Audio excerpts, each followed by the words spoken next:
Nyamuruzi wakaramokani Nyamuzinda Nungerewani Dajambulire Chirone Chiguma Anampeke homi Namimbe Fumunde Anameseo Nyamuzinda Nungerewani Nyamuruzi wakaramokani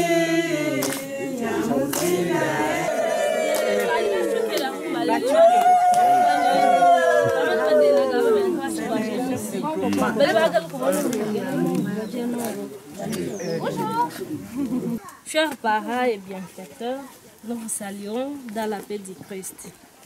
Nous, vieux et vieilles de la paroisse de Kachofu, village d'Alangwa, nous vous souhaitons la bienvenue dans notre village et nous disons grand merci pour votre visite et votre amour que vous avez envers nous.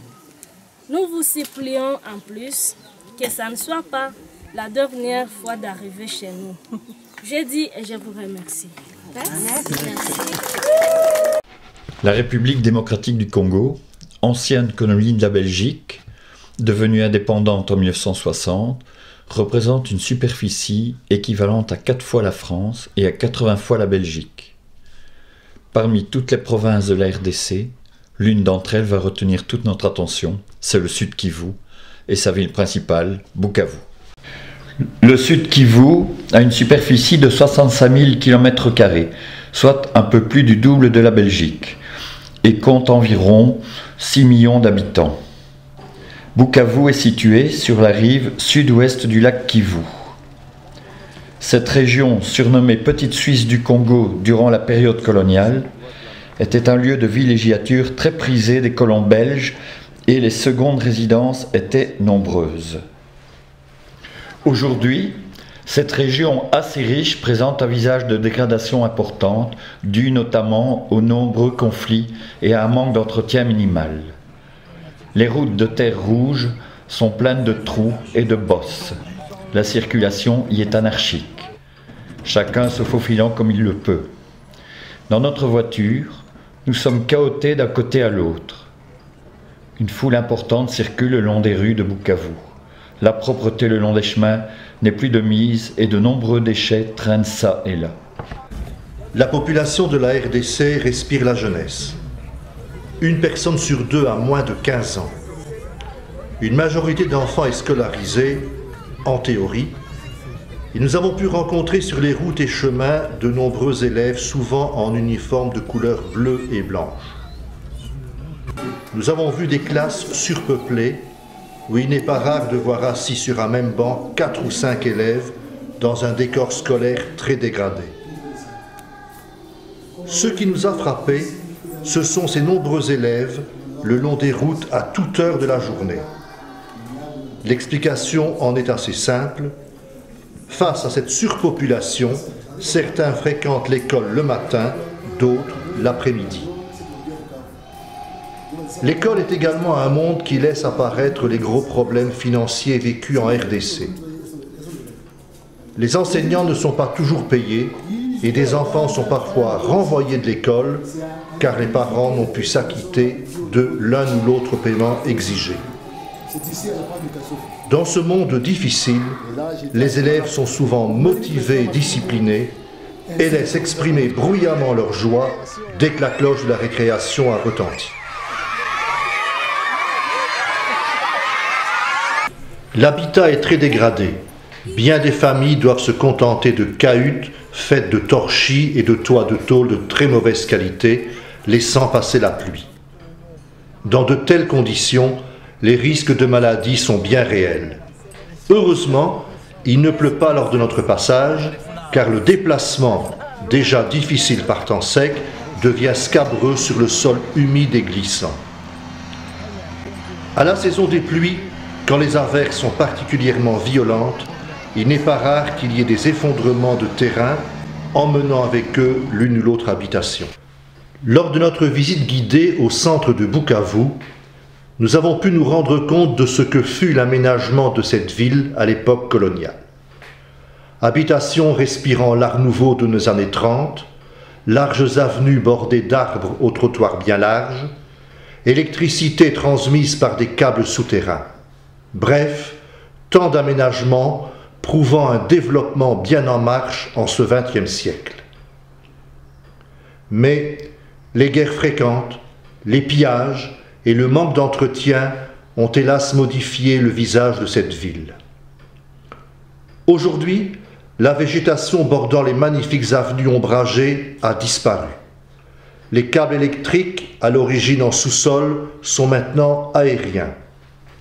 Les trottoirs sont saccagés par le vol des dalles posées à l'époque coloniale et des enfants y jouent, pieds nus, tapant sur un ballon de leur fabrication fait de plastique et de vieux chiffons. La construction de nombreux bâtiments est inachevée. Seul le rez-de-chaussée est opérationnel. Et que dire du danger que représente ce manque d'entretien élémentaire dans des lieux tellement fréquentés. La visite de M. Bobéro, située un peu plus loin, nous a fortement marqués.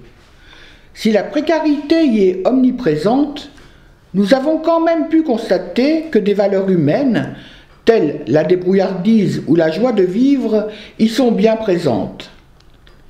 La population est très accueillante et notre ami Emmanuel nous a fait découvrir la petite école dont il s'occupe et qui accueille des enfants, parmi lesquels des orphelins et des enfants soldats dont les parents ne peuvent payer la scolarité, mais qui en échange offrent des services divers, comme des coups de main dont l'école a besoin, ou encore par des régimes de bananes permettant aux enfants de bénéficier de temps en temps d'une nourriture plus variée. Cette rencontre fut très émouvante.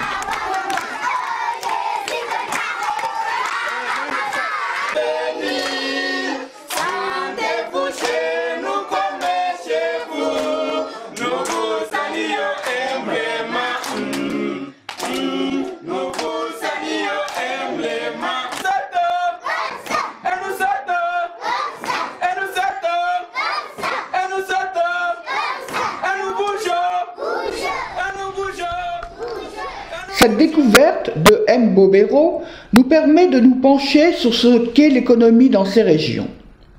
C'est avant tout un souci permanent de s'adapter, parfois avec résignation et fatalisme, à de telles conditions d'existence.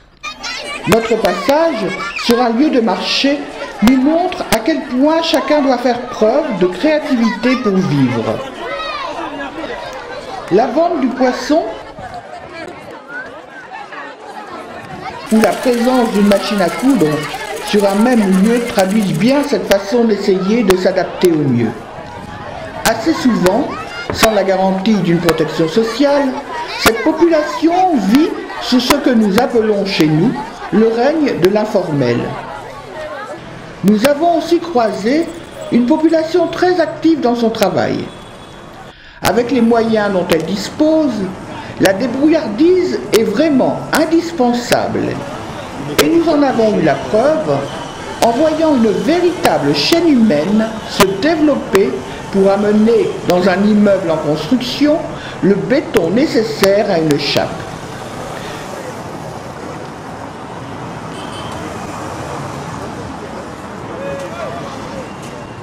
Là, c'est un cireur de chaussures, à même le trottoir, et un peu plus loin, le transport de mobilier sur la tête.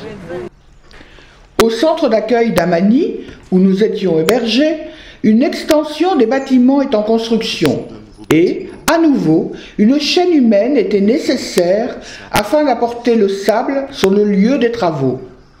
Cette fois, les femmes étaient mises à contribution et nous vous laissons découvrir leur travail vraiment pénible, les sacs transportés étant vraiment très lourds.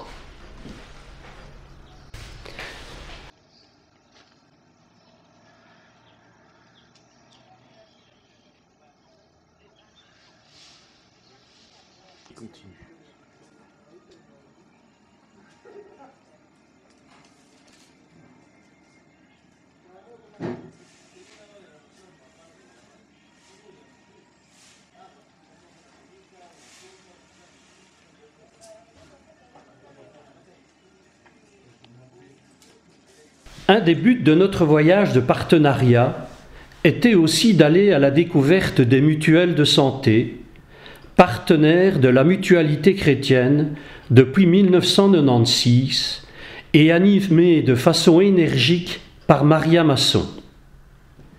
Dès le lendemain de notre arrivée au Congo, nous avons été reçus au BDOM, Bureau diocésain des œuvres médicales, par des membres du personnel et par l'équipe d'animation des Huawei, Jeannette et Claude, qui seront nos guides durant notre séjour. Maria Masson, la fondatrice de ce BDOM en 1982, nous a alors défini quelques aspects du rôle de cet organisme afin de mieux comprendre cette structure un peu complexe. Le BDOM est maintenant un partenaire incontournable du ministère de la Santé dans la province du Sud Kivu. L'État congolais a d'ailleurs signé avec lui des conventions de cession en gestion d'abord pour 3 hôpitaux et actuellement pour 14 hôpitaux et plus de 165 centres de santé répartis sur l'ensemble du territoire pour être au plus près de la population. Elle nous explique de façon détaillée en quoi une politique de santé et une affiliation aux mutuelles de santé du Sud Kivu ont un impact important sur l'accès de la santé pour tous. D'ailleurs, certains membres d'Eneo chez nous versent une petite cotisation afin de permettre l'adhésion des aînés du Sud Kivu à ces mutuelles de santé. L'ASBL Huawei, fondée en 2007, a pris en charge la vie des personnes âgées. Elle fédère plusieurs organisations et est reconnue officiellement par le gouvernement du Congo depuis 2011. Les animateurs Huawei sont partis de quelques constats révélateurs. Les vieux vivant déjà dans des conditions de vie précaires sont de plus en plus livrés à eux-mêmes, car, vu la situation difficile où vivent les familles, la solidarité familiale n'est plus aussi évidente qu'auparavant. De ce fait, ces aînés, faute de moyens, n'ont pas accès aux soins de santé de base, à une alimentation saine, à un logement décent. Les objectifs de cette association sont donc bien de permettre à ces personnes l'accès à un petit revenu par la fabrication et la vente de quelques pièces d'artisanat, la réhabilitation des habitations, si possible avec l'aide des familles, l'accès à la santé via des soins à domicile, si besoin est, et faciliter l'affiliation aux mutuelles de santé. Aujourd'hui, ces Huawei sont partenaires d'Eneo, le mouvement des aînés de notre mutuelle. Maria Masson, présente sur le terrain depuis une quarantaine d'années, est à la base de la structure des zones de santé, et ce, en collaboration avec l'État congolais qui respecte le travail accompli par cette dame d'exception. Après cette première prise de conscience, nous sommes allés visiter un centre de santé, un dispensaire et plusieurs hôpitaux, dont certains pris en charge par le BDOM. Les centres de santé, comme celui de Founou, que nous avons visité, se situent au plus près des habitants. On y prodigue évidemment des soins de proximité. On y trouve une salle d'accueil, une pharmacie, une salle de consultation et une autre salle réservée à la mise en observation. De plus, par des affiches très parlantes, c'est aussi un lieu d'éducation à la santé qui est une des nombreuses fonctions du BDOM. Le paludisme est encore bien présent et on trouve encore beaucoup de diabétiques car pour couper leur faim, il n'est pas rare de voir les enfants mâchonner un morceau de canne à sucre. De plus, le sida fait encore des ravages. Les guerres et l'insécurité liées à la présence de bandes armées en sont en partie responsables. Le BDOM a également beaucoup investi dans les hôpitaux. Ainsi, l'hôpital de Mouressa, inauguré en 2014, comprend des services de chirurgie, de médecine, de pédiatrie et de maternité. On y trouvera également un service d'urgence, un laboratoire et une pharmacie. Son corps médical est très complet, incluant, outre médecins et infirmières, des travailleurs sociaux, des psychologues, un kiné, des sages-femmes et un conseiller spirituel. Lors de cette visite, nous avons notamment été surpris par le nombre élevé d'accouchements, en moyenne 150 par mois, mais aussi par la proportion de césariennes qui représente environ 15% de ces accouchements. C'est là que nous avons remis les bonnets et les chaussons tricotés par les membres d'Eneo.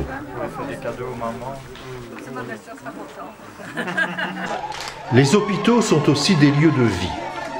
Un groupe de Huawei nous y a accueillis par des chants d'intégration et des paroles de bienvenue. Les femmes enceintes qui habitent dans des villages éloignés y arrivent parfois 2 mois avant l'accouchement avec leur famille. Elles sont alors hébergées sur le site où elles organisent leur vie durant ce temps d'attente. La découverte de la pédiatrie fut aussi un moment de grande émotion. Nous y avons vu des parents et des enfants plus nombreux que le nombre de lits disponibles. Dès lors, des enfants se partagent des lits d'adultes à 2 ou à 3. Toujours sur place, des Huawei ont créé un élevage de Kobe. Certains seront distribués aux plus démunis pour qu'ils puissent se nourrir et développer à leur tour un petit élevage. Dès la création du BDOM, une unité de production pharmaceutique s'est développée, produisant gélules, sirops et potions diverses. Aujourd'hui, on trouve une entreprise développant les emballages en plastique pour les contenants, réduisant de cette manière la casse et permettant une stérilisation de meilleure qualité. Autour des hôpitaux visités, nous avons pu découvrir le projet des jardins des Haïdés en partenariat avec la commune de Flobec. Les plantations servent à la transformation des plantes médicinales et au développement d'une pharmacologie. Autre visite, le centre Éric Ouétou pour handicapés dont un certain nombre sont des victimes des conflits armés. Ce centre a été fondé en 1979 par Sœur Teresa, de nationalité espagnole. Il emploie une 50aine de personnes. Ce centre, ne bénéficiant d'aucune aide de l'État, est financé uniquement par les familles et bénéficiaires des soins, les riches payant pour les pauvres, et par quelques aides d'ONG. Le handicap est encore mal perçu, tant au niveau de l'État que de la famille. Ce centre est notamment spécialisé dans la fabrication des prothèses, surtout pour les membres inférieurs, car nombre d'amputations sont dues au conflit ou à des malformations. On y trouve également une salle pour petites opérations, particulièrement des pieds beaux, et une salle de kinésithérapie. À cela s'ajoute aussi un atelier de confection de petits objets de décoration, jouets, bijoux, et ce pour permettre aux handicapés de percevoir un petit revenu. Enfin, ce centre dispose aussi d'une école primaire pour enfants sourds et muets que nous n'avons malheureusement pu visiter. Durant notre séjour, il nous a été également possible de rencontrer un ministre provincial qui, comme vous le constatez, a été pleinement convaincu de notre slogan « Protection sociale pour tous ».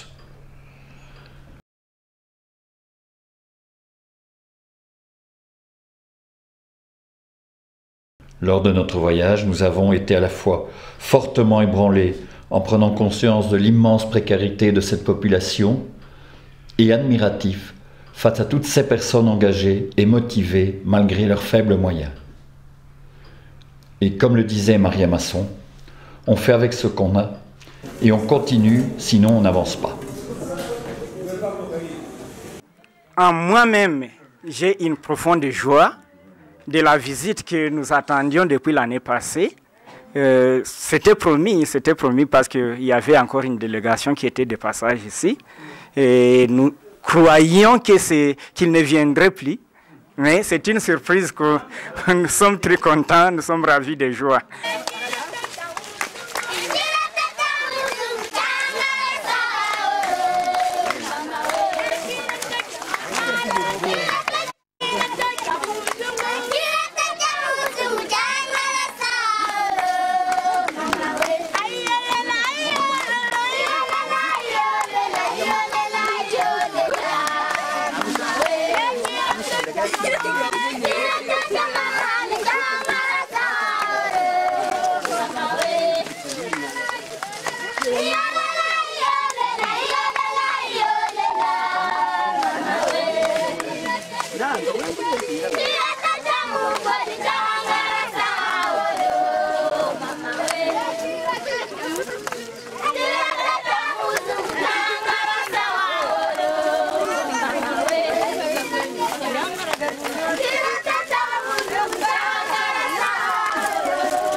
Chez nous, c'est rythmé, ça n'avait pas été morale.